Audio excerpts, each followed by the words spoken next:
أعوذ بالله من الشيطان الرجيم. بسم الله الرحمن الرحيم.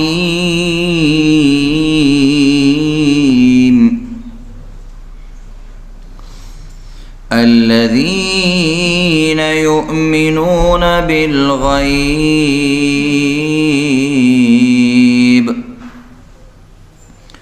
ويقيمون الصلاة ومما رزقناهم ينفقون. سورہ بقرہ دریم نمبر آیات، پہلا پارا او دویم صورت. پدی صورت کی پدی آیاتی کریمه کې د متقینو یا د کامیاب خلقو صفتونه بیانېږي. که مخکې آیات سره تعلق شي نو مخکې د متقینو بیانو د هغې صفتونه بیانېږي، او که راتلونکي آیات سره تعلق شي چې اولئک هم المفلحون، کامیاب خلق دي، نو د کامیاب خلقو صفتونه بیانېږي. هر انسان دنیا کې غواړي چې زه کامیاب شم، او د کامیابی دپاره ټول دنیا تګدو کوي، کوشش او خواري کوي. خو د هر انسان د کامیابی خپل یو معیار دی، او خپل یو شوق او ذوق او جذبه ده. هر انسان یو خاص محدود هدف وي چې فلانه هدف ما ته حاصل شي زه به کامیاب یم، او یو د رب کائنات هغه هدف دی او هغه اصل کامیابی ده. یقینا د انسان جوړونکی الله دی، او د کامیابی جوړونکی او ورکونکی هم الله دی. نو الله چې د کامیابی کم معیار مقرر کی هغه به درستی، او هغه به اعلی او اشرفی، او هغه به یقینی وي. نو دی وجه نه عزتمندو د قرآن نه د الله رب العزت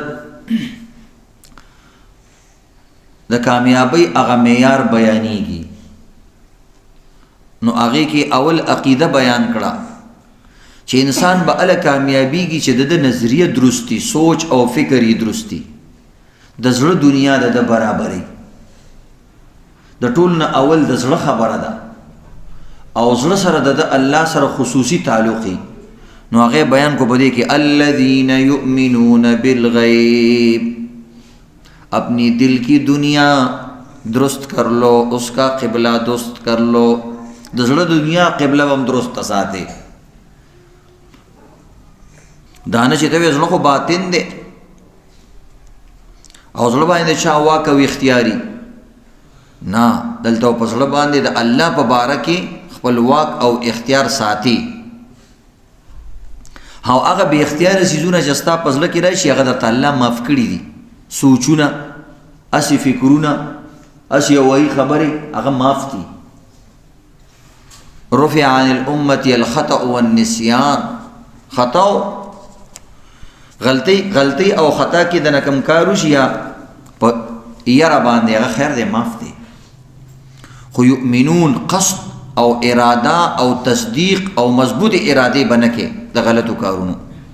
نو عقیده به درسته کې، کنسپټس، نظریات، عقیده چې ورته وي.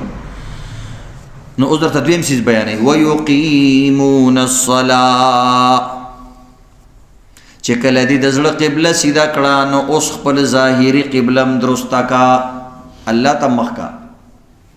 نو دارت شو په هغه سیکولر خلکو باندې، هغه مسلمانان، ماډرن مسلمانان، هغوی مړه الله ته د عبادت څه ضرورت دی. دا خبره په خپل ځای صحیح ده، خو په دې باندې چې مخکې کومه خبره تفریقي هغه غلطه ده. داسې خو انسان ویلی شي پلار ته څه ضرورت دی، نو ٹھیک ده، کله ناکله پلار ته ضرورت نه، مثلا ته بار ملک او پلار دې دلته دی، نو اصل ته ستا هېڅ ضرورت نشي پوره کولی. خو د دې مطلب دا اغستل چې پلار ته هیڅ ضرورت نشته، یعنی پلار خدمت به نه کوي، دا خبره غلطه ده. د پلار به خبره نه مني دا غلطه ده. پلار تعالی هیڅ نشي درکولی خو د پلار خدمت به بیا هم کې. استاد تعالی هیڅ نشي درکولی ستا نفع نقصان کې خو بیا هم د استاد ادب کې. دغه شان چې کوم خلک دا وایي چې الله ته د عبادت څه ضرورت دی، بالکل الله ته ضرورت نشته. دا خبره ضرورت ده خو عبادت به بیا هم کې، ځکه الله په موږ باندې عبادت د خپل ضرورت دپاره نه کوي. که الله د خپل ضرورت دپاره عبادت کولی نو بیا خو الله محتاج شو، نعوذ بالله. دا خو په الله کې عیب شو. او الله الصمد، الله بے نیازه بے حاجت ذات دی، چاته حاجت نه لري، نه په عبادت کې نه په مال کې، په هیڅ کې حاجت نه لري، نه اولاد ته نه مشر نه کشر، چاته حاجت نه لري. نو به عبادت موږ ته ولې وایي؟ دا د خپل خوشحالۍ ده او د رضا دپاره. په دې خوشحالي یو وړوکی ماشوم چې د پلار خدمت وکړي، له ګیلاس کې اوبه راوړي، نیم یې توی کړي، نیم په ځان توی کړي، نیم په پلار توی کړي او ګوتې هم پکې والي، هغه ګیلاس هم خیرن کړي. خو چې پلار له هغه ګیلاس راوړي هغه پلار زړی باغ باغ شي، وایي زما زوی ګوره خواري وکړله. حالانکې خیره کار یې د سړیتوب نه کړی، خو هغه پلار یې دې ته ګوري چې ده زما مینه کې دا کار کړی دی. یو ماشوم ته پلار وایي بچه دې کاپۍ ورته ورنږدې باندې لیکل وکړه، د 3 کالو ماشوم دی، هغه غریب لیکل ژرته کولی شي، خو هغه کاغذ باندې بس هسې قلم راکاږي، کش کش ټول کاغذ ګنده کړي. پلار ورته وایي شاباس شاباس، قلم یې ضایع کو، صفحه یې ضایع کړه، خو پلار د دې پروا نه کوي. پلار دې ته ګوري زما بچی زما خبره مني، ګینې د قلم هم ضایع کو. نو دغه رنګه عبادت چې مونږ کوو بظاهره باندې دکان پرېږده، دکان هم دې ضایع کو، کور پرېږده، کور هم دې ضایع کو، خو رب خوشحالیږي، وایي زما دپاره دا کار وکړو. نو دې وجې نه الله رب العزت وایي عقیده به هم درسته ساتي، دا خبره به نه کوي چې زړه صفا ساده او د نورو خبرو ضرورت نشته. نه ویقیمون الصلاة، دل بھی میری طرف جھکے گا، سر بھی میری طرف جھکے گا. چې زړه ښکته کې او سر نه ښکته کې، نه داسې نه ده. وایي چې چېرته زړه ځي هلته خپې ځي، هلته قدم ځي. نو الله رب العزت وایي زړه به هم زما طرف ته رساتې او قدم او سر به هم زما طرف ته ساتې. نو چې کوم انسان سر نه ښکته کوي او مونځ نه کوي او د شریعت احکامات ته ابس وي، نو د ده په ایمان کې فرق دی. ځکه الله رب العزت د ایمان نه پس فوراً اعمال ذکر کړه، ځکه الله ته خو دا خلک معلوم چې دوی به هیلې بانې کوي او دا قیسې خلکو ذهن کې به ورچوي چې مړه عمل ته څه ضرورت دی. خلک وایي چې هلکه اسلام خبره نو ته خپله سوچ وکړه که نه، الله څومره لوی ذات دی، نو الله به ستا په دې مونځ باندې څه وکړي. نو عام خلکو ذهن کې راشي والله دا خبره خو ډېره درسته خبره وکړله. دا د شیطان چلونه وي. شیطان له الله علم ورکړی دی او د شیطان کارندو له علم ورکړی او کافرانو له علم ورکړی، خو هغوی له علم الچلول، د چلول علم یې ورکړی دی، علم ضلالت، د ضلالت خلکو د ګمراه کولو علم یې ورکړی دی. او دا الله ځکه ورکړی چې الله امتحان لري که نه، چې زما پکې څوک دي او د هغه څوک دي.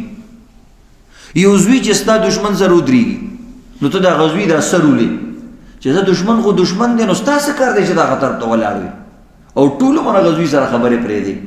نو دې وجې نه الله وایي چې د زړه دنیا به هم بدلې. ویقیمون الصلاة، د بدن زندگی به هم بدلې.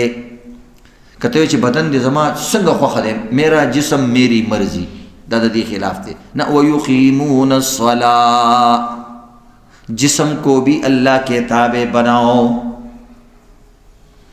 او بے مخ کے وی ومما رزقناهم، خلقو سره هم سم اوسېږي. داسې نه چې مونځ کې عقیده هم دې درسته ده او ټول خلک دنه تنګ دي، نو اسلام داسې سړی مسلماني نه مني.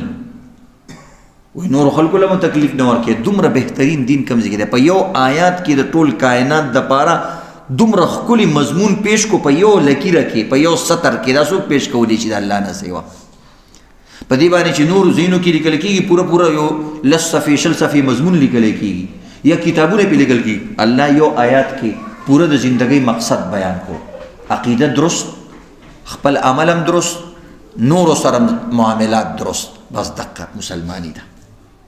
څومره مختصره خلاصه. ويقيمون الصلاة. اوس د دې مخکینی ټکو سره څه تعلق دی؟ مخکې د ایمان تذکره شو، اوس د موږ تذکره کیږي. دا ولې؟ او مخکې د ایمان بالغیب وشو. اصل کې ایمان بالغیب چاته ښکاري نه، زړه سره تعلق لري. تا ته به څنګه پته لګي چې د دې سړي ایمان شته که نشته؟ اسلامي مملکت کې یو فیصله کې یو خبره کې ضرورت راپېښ شو چې دا سړی مسلمان دی که نه، ځکه معاملاتو کې فرق وي. لکه څنګه چې د مختلف عدالتونو مختلف قسم رولز او اصول وي، هغه پهله سړی معلوموي ته زمونږ د ملک که د بل ملک که هغه خو ته داسې نه شي ویلی چې انسان یې مه کوه، انسان ځان لګی، خو د دې ملک که د بل د هر ملک دپاره زموږ خپل اصول دي. دقرنګې اسلام کې هم دا خبره ده، د هر چا دپاره خپل اصول دي. نو ایمان زړه سره تعلق لري، ایمان نه ښکاري، او کله د ایمان د ظاهرولو ضرورت پیښیږي. نو دې وجې نه ایمان به څنګه پیژنو؟ نو یو خو د اقرار باللسان چې په خوله باندې ته کلمه ووایې، او یو دی چې ته ویقیمون الصلاة عمل سره ثابت که چې ته مسلمانې. نو کلمه اقرار بندگی دا او مز اظهار بندگی دا. یو اقرار بندگی دا او بل اظهار بندگی دا. څنګه چې اقرار بندگی ضروری دی، اظهار بندگیم ضروری دی. دا ګور خلاصو کې راته دا خبره بیانوم. که یو انسان وي زمون نه کوم، د دې مثال داسې دی لکه یو انسان دی یو ملک اوسیږي او قانون دی نه منم. داسې انسان په کوم ملک کې څوک پرېږدي؟ وړوکي نه وړوکي ملک، غټ نه غټ ملک. هغه د هغه ملک کې ووایي چې بھائی ملک کې خو به اوسېږم او زړه نه ستاسو ډېر قدر کوم، تاسو ډېر ښه خلک یې، خو نور منم نه. نو داسې انسان انټرنیشنل سرکشه ګڼلی کېږي، یو باغي ګڼلی کېږي، او داسې انسان له یو ملک هم حفاظت نه ورکوي. نو الله رب العزت دقه خبره کوي چې د زړه نه به ما منې او رولز به چې کوم دی هغه فالو کوي. عملی خبرې او عملی اقدامات دي هم په ځان کې راولي. دا خو داسې شوه ملک کې دې اوسېږم او منم دې نه. ولې؟ زما ملک کې اوسېږي، ما پیدا کړی، هر څه زما دي او ستا منم نه. ویقیمون الصلاة اقرار بھی کرو گے اظہار بھی کرو گے. اقرار بم کې او اظهار بم کې. یا د دې بل مثال داسې دی، ګوره د قرآن په مزاج او د شریعت په مزاج ځان پوهول پکاري. به دین خوند کوي، به انسان له عمل هم خوند ورکوي چې انسان د الله او د الله د دین په مزاج پوهېږي، د شریعت په مزاج پوهېږي. بیا دا عمل کې دومره خوند وي چې انسان بوډا شي بیا هم مونځ کوي، او چې انسان مري بیا هم دا کلمه په خوله راځي. دا ولې؟ دا یو شوق وي، دنه یو جذبات، یو دین سره د ولوله وي، او دا پوهېږي د دې په قدر باندې.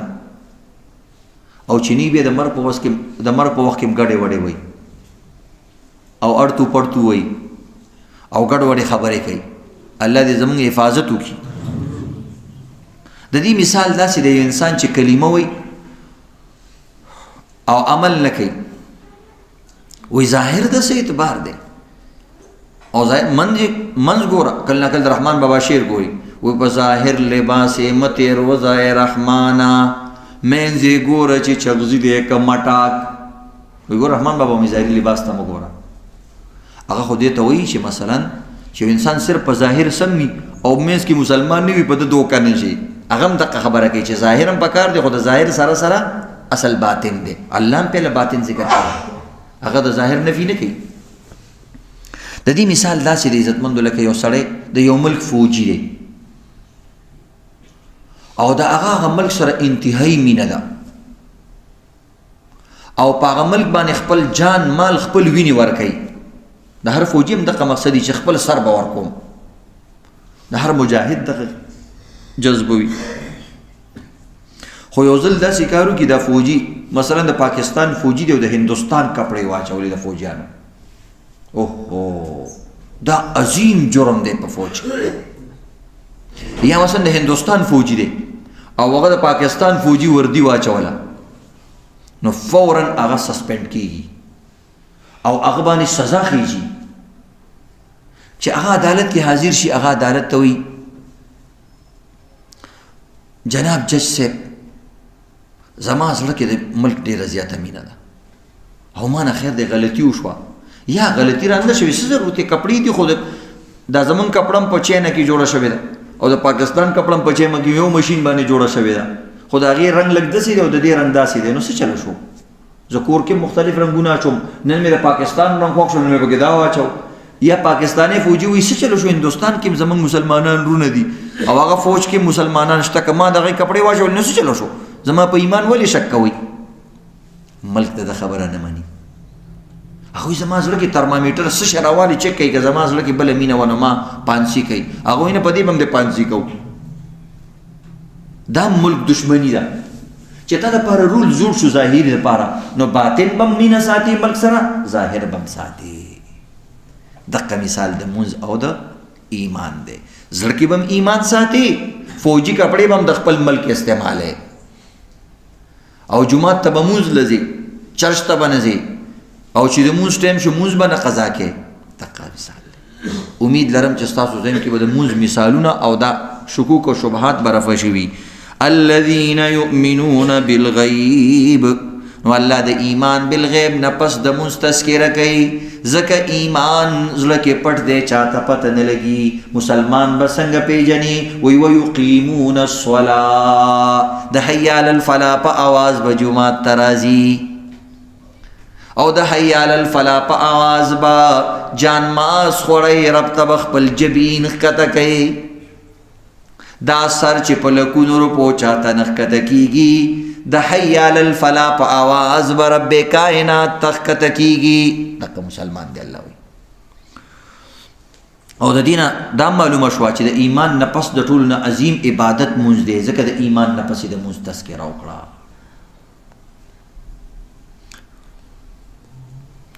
او د دې نه د مونځ اهتمام هم معلومیږي چې د مونځ څومره اهتمام کول پکار دي. او دغه رنګې دلته بیا دا بیان شو ویقیمون الصلاة، یو ادای صلات وي یو اقامت صلات دي، دې کې لږ فرق دی. یو مونځ ادا کول دي، یو مونځ قایمول دي. اوس د مونځ قایمول څه ته وایي؟ مونځ ودروه، د مونځ ودرولو مطلب څه دی؟ دلته اقامت صلات ویلی شوی دی. نو دلته الله رب العزت اقامت صلات ویلی دی. نو اقامت صلات مختلف معنی دی، دا ترسته بیانوم.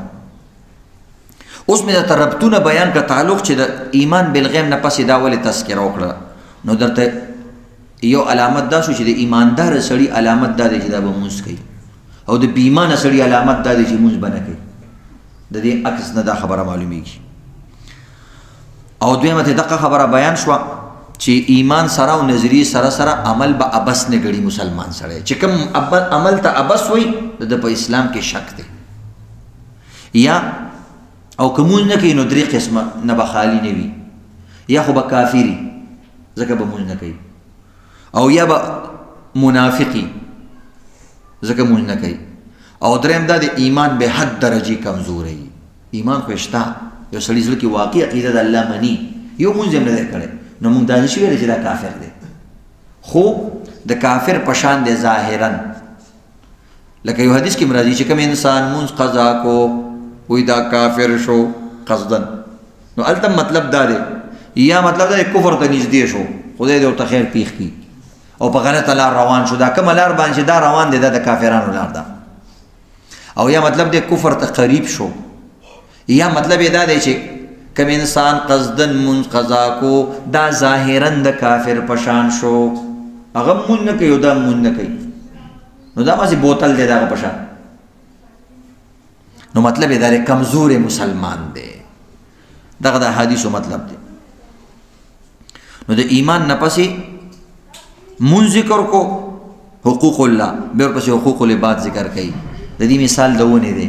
ونه کې درې قسمه څیزونه، یو وي جرړه، بل وي د ونې څانګې، او بل وي د ونې میوه. نو عقیده چې کوم دی د ونې د جرړې په شان ده، د بنیاد د مکان په شان دی. او دا شان عزتمندو دا مونځ دی چې کوم دی دا د کور د دیوالونو په شان دی.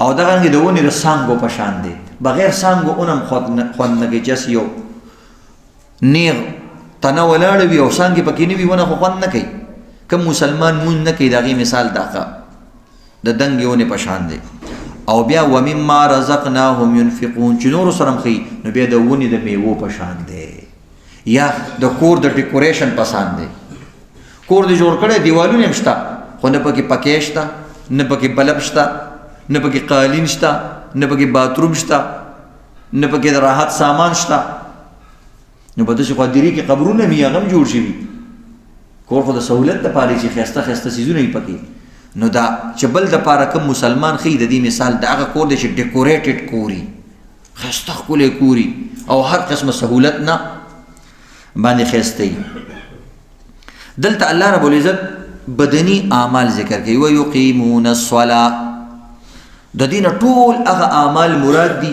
ځکه دین کې ډېر اعمال دي او دا صورت چې کوم دی دا آیاتونه خلاصه د دین ده نو په دې کې در حقیقت ټول هغه اعمال مراد دي چې کوم بدن سره تعلق لري صرف مونږ نه ټول خو مونږ پکې سره فهرست دی نو د دې وجې نه دی سره فهرست ذکر کو او ورپسې د بدني اعمال نه ټول ومما رزقناهم کې راځي نو دې کې ټول دین نو اوله کې ټول عقیدې بیان شوي دویم کې بدني ټول عملونه یو قسم بیان شو او دې بل کې چې کوم دی ټول مالی عبادتونه بیان شو ويقيمون الصلاة منز صلاة دلته معنی منز ده نور صلاة په قرآن پاک کې په مختلف معنو باندې راځي او صلاة لفظ په قرآن کې 89 بار 89 بار ذکر شوی دی 1 کم 90 یو کم 90 او دا شان د دې د ماده د صلات لفظ ماده دا په قران کې 95 بار 95 پیره تیر شوی ده او د صلات لفظ په قران پاک کې به مختلف ځایونو کې راځي نو دې مختلفې معنی لغت اعتبار سره لغوي اعتبار سره کله صلات په معنا د دعا سره راځي لکه قران کې راځي وصلی علیهم او دعا وکړي خلقو ته نصلي لفظ را لخوا په معنا د دعا سره او کله په معنا د مغفرت راځي یا پیغمبر د پاره دعا کول د دې لپاره صلات لفظ راځي لکه قران پاک کې راځي یا ایها الذین آمنوا صلوا علیه وسلموا تسلیما درود شریف شکل راځي وې تاسو په نبی علیہ السلام د پاره دعا وکړئ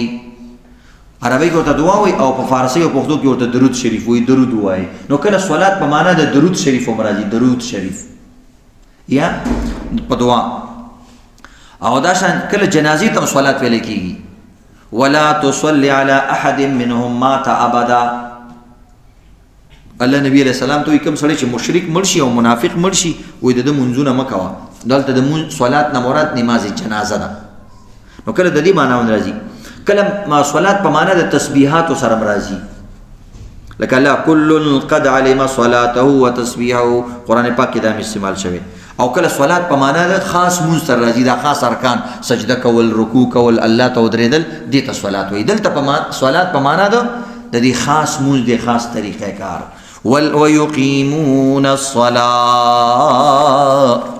مؤمنان اغدي چې هغه منځونه کوي د الله د پاره هغه منځونه او درې د منځونو پابندي کوي نو بهتره معنا د دې دا ويقيمون الصلاة د منځونو پابندي کوي موږ کول ځان له پابندي بکې د هر شیز په خیال ساتي فرایض مستحبات مکروهات اوقات زی او د هر یو شیز د کپړو خیال قبله ته مخ کول د دې ټولو شیزونو په خیال ساتي هغه د لپاره اذان کول هغه د لپاره خاموشي اختیارول او هغه د لپاره خزه صفا ستر زی اختیارول د ټول اقامت صلات کې راځي کپړې صحیح استعمالول شور شغب نه کول د دې وکي چې کوم انسان مونږ نه کې عزتمند دا د منافق علامت ده یا مونږ کې سستی قران کې راځي واذا قاموا الى الصلاه قاموا كسالى منافق سړي علامت داده چې مونږ درازي ډیر سستی سره راځي ټانګه کې اخبار کوي یا چې کله راشي نو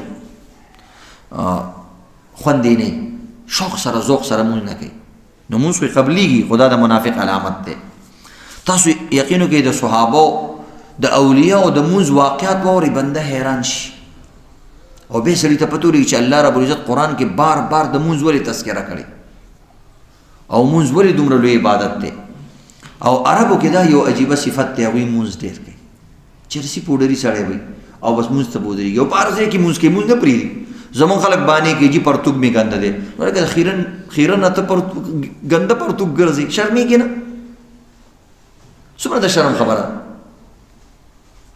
او چې بس اوس همداسې ټول کارونه په دغه سوري پرتوګ کې کوي بس مونځ هم پکې کوه که نه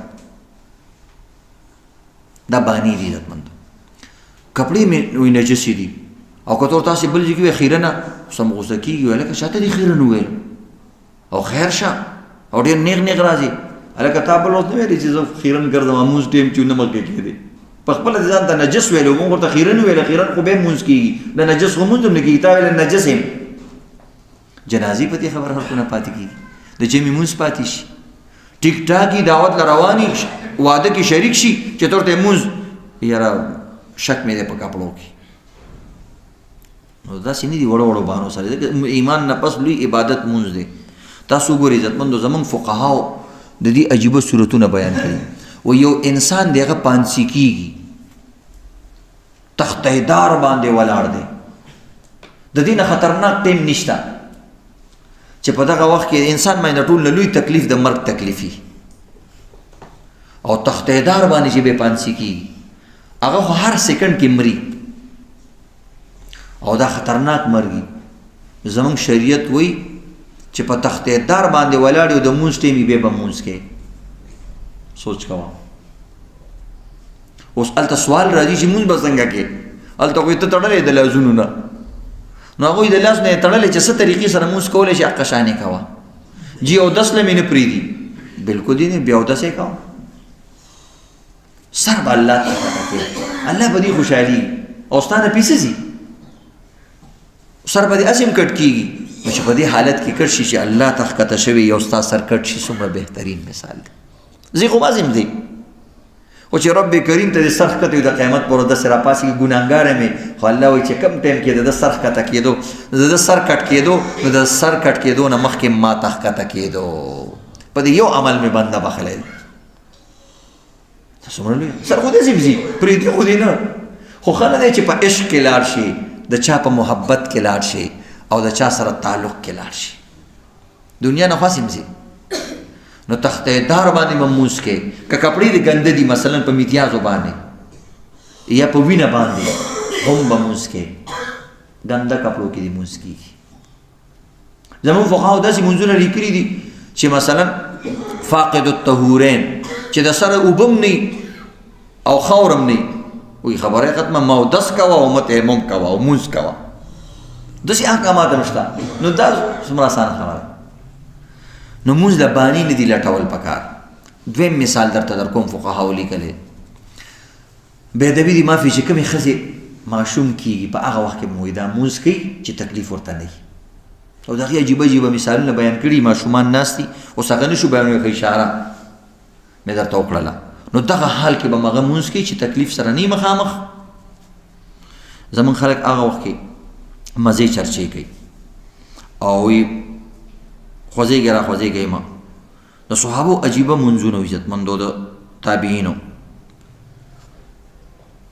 ربیع ابن حیثم یو مشهور محدث تیر شوی دی د ځان له یو اس اغستی په 30,000 درهم باندې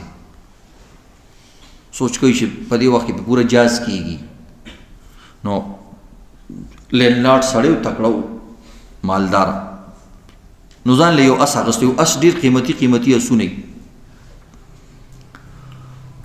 او دا شان یو ځل مونځ ته ودرېدلو چې کوم د ده خدمتګزارو خادمو هغه چارې پسې لاړی ګیا پسې چې ګیا پسې لاړی دا په مونځ ودرېدو دې ټایم کې غل رالی ده ته خو معلوم هم شو په مونځ کې چې اس پټوي د 30,000 درهمو اس فقهاو لیکلي دي چې انسان نه د 10 روپو سیس ضایع کېږي 10 روپو چې کم از کم د 10 وي د 10 نه کم نه وي نو د هغې دپاره ته مونځ ماتولی شي خو دا زمونږ غوندې ستاسو زمونږ استاد غوندې کباړیانو دپاره ځکه سبا به وایي چې مونځ مې کوو پی ضایع شو چی ضایع شو قهوه ضایع شو او هر څه مې وایي زه خیر دی چی مه ضایع کوه پی مه ضایع کوه مونځ پرېږده خو دا مال دې سنبال کا نو زمونږ دا خو لوی خلکو مونځ د 30,000 درهمو اس غل کولاولو او د ورته مونځ مات نه کو. چې غلام یې راغی ویل جی هسته شو وی از خو غل بوتلو. نو وی جي تا څه کول؟ وی زه رب سره ولاړو ما هم کلام و مونځ مې کو. وی ما باندې هغه غل ډېر بد ولګېد. وی مونځ دې ولې مات نه کو؟ لکه اجازت خو شته که نه دی کې دومره زیات؟ ما ورته ویلې د 10 روپۍ وي نو ورته ماتولی شي مونځ. وی مونځ دې ولې مات نه کو؟ وی ګوره ما ته مونځ کې چې کوم دی دا غل ډېر بدترین ښکاره شو. نو وی ما ویل چې دا غل دی نو ته چېرته په مونځ کې غلا ونه کړي نیمه کې پرېږده دی ته ځان نه غل جوړ نه کړي. که تا مونځ پرېغوسته نو ما ته ځان هم غل ښکاره کېدو که دا مونځ مې پرېغوستی څنګه چې زما هغه غل بدې شي. وی ما ویل داسې نه چې د الله زه بدې شم چې مونځ کې غلا کوي نیمه کې مونځ پرېغوستو. داسې عجیبه خلک خو دا لوی الله والا خلک دي. موږ دپاره دا احکامات نشته ته به مونځ ماتې او چې مال لړم را روان یو ته یې پرېږده چې راځي مړه زه یې ګورم چې څنګه راځي چیچلی به او ټامبه کړی به او پړزولی به دا پرېږده مونځ پرېږده کار دغه کا. شریعت احسان دین دی. ها چې د خلکو داسې یقین وي چې ما دا مار نشي چیچلی هغه بیل خلک دي د هغوی به صرف موږ خبرې اورو او هغې سره به خپل ایمان کې زیادت راولو او خوشحالیږو به. نو عزتمندو داسې خلک دي. ابو طلحه یو صحابي دی غټ باغ یو ځل پکې یو چنچڼه یا داسې یو باز پکې رالی مونځ کې هغې ته متوجه شو ډېر ښایسته پرنده وه. بیا وروسته سوچ وکړو چې رکعتونه دنه ګډوډ شو. نبي علیه السلام ته وایي چې ټول باغ د الله په لاره کې صدقه کړو. دا هم باغونه زما مونځ خرابوي. په باغ کې معلومه خبره شي نفل مونځ به یې کوو ځکه چې فرض خو هلته جومات به هغوی کوو د نفل مونځ دپاره ټول باغ قربان کړو. موږ ته بعض کسان وایي جي ما له مونځ کې وسوسې راځي او وسوسې خو د سړي ډېر ختمېږي نه. زه ورته یم د دې داسې چاپ شوی چل دی او قوي چل دی چې بالکل ټیک کېږي. وایي چې وښایه که نه موږ دا ځان باندې لازم که چې کله مې راله مونځ کې وسوسه راله نو د مونځ نه پس به یو سور لوټ صدقه کوم یا یو شین لوټ صدقه کوم. ته ګوره چې ستا مونځ ټیک کېږي که نه.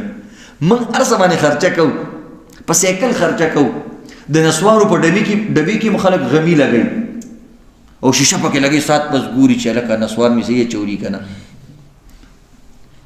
بعضې سړي مې دنداسه لګوي هغه نسوارو ډبې کې ګوري دنداسه مې لګولی.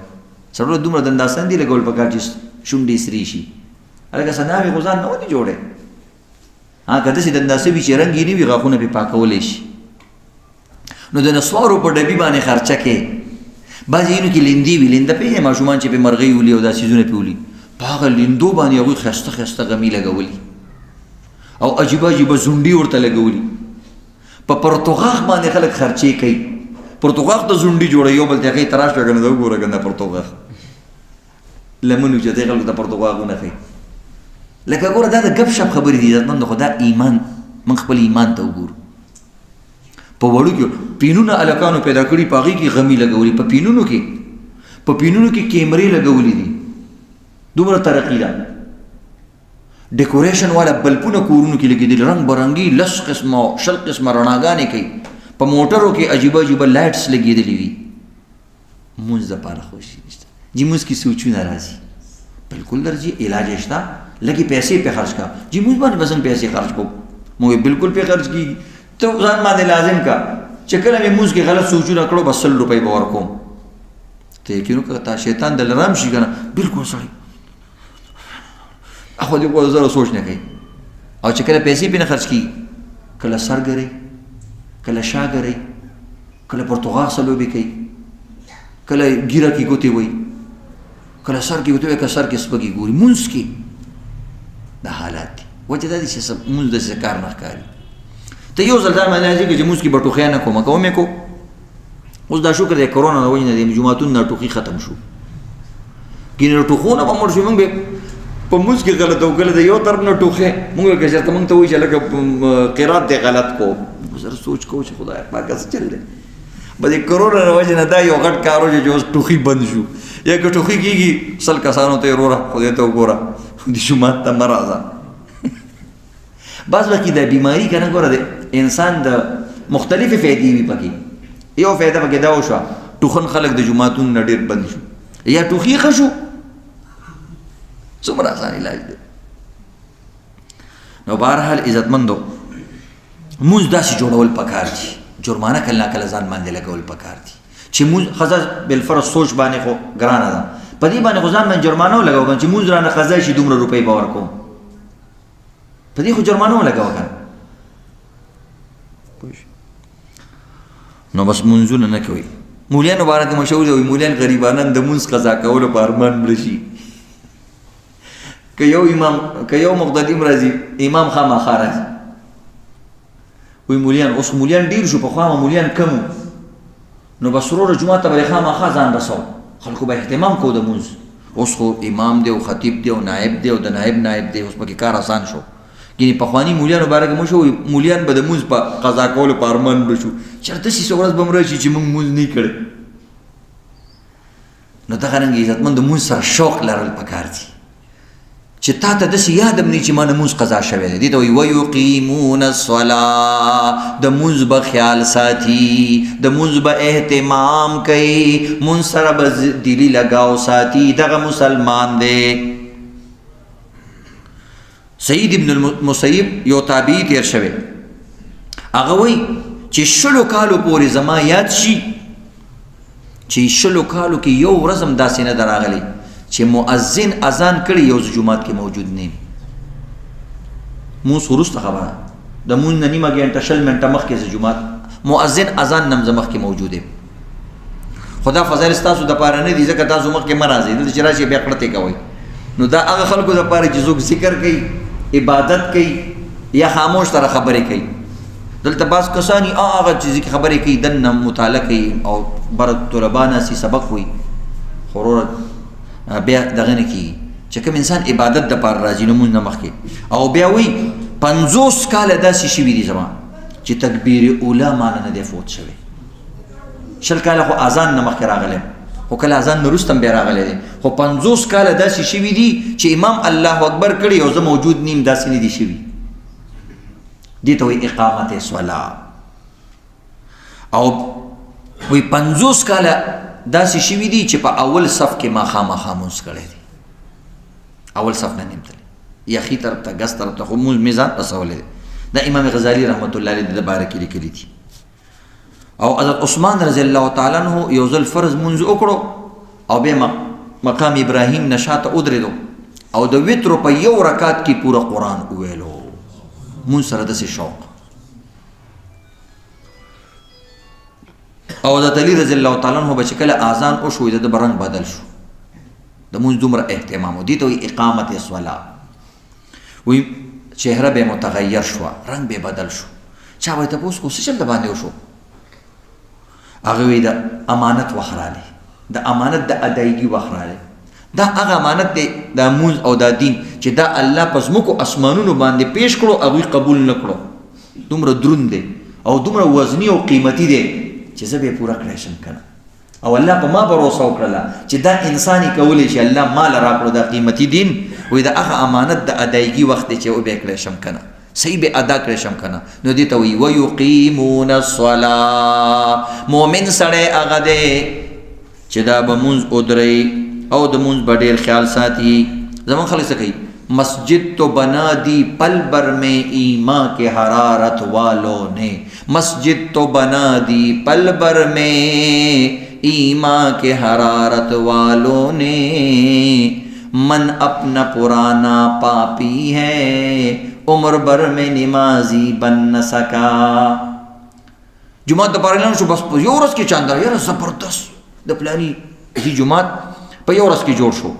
داسې جماعتونه شته چې په یو شپه کې جوړ شوي دي، مکمل جماعت 24 غنټو کې جوړ شوی، دومره خلک یې پې لګولي، خو مونځ له پکې څوک نه راځي، بس ډیکوریشن پیس دی. ډېر ښایسته جومات دی. ښایسته جومات مقصود نه دی، ښایسته مونځونه مقصود دي. یعنې هغه د مدینې په هغه جومات کې وي چې د هغې د پاسه چپر هم پوخ نه و او د هغې د پاسه چې کوم دی د کجوري پاڼې لګېدلې وي، خو په هغې کې چې کوم منځګزاري جوړ شو د هغې د خپې اوازونه په عرش باندې خلکو اورېدل، پیغمبر به اورېدل. دې ته ویله کېږي. نو د دې وجې نه عزتمندو د دې خیال ساتل پکار دي. یو ځل بیا ترجمه وورئ. الذین یؤمنون بالغیب، متقیان یا کامیاب خلق هغه دي چې هغوی ایمان راوړي بالغیب په غیب باندې د غیبو په څیزونو باندې لکه جنت دوزخ عذاب قبر یا بالغیب په نالیدو سره یا بالغیب د زړه نه ایمان راوړي ویقیمون الصلاة او اهتمام او پابندي د منځونو کوي الله دې موږ ته اهتمام نصیب کړي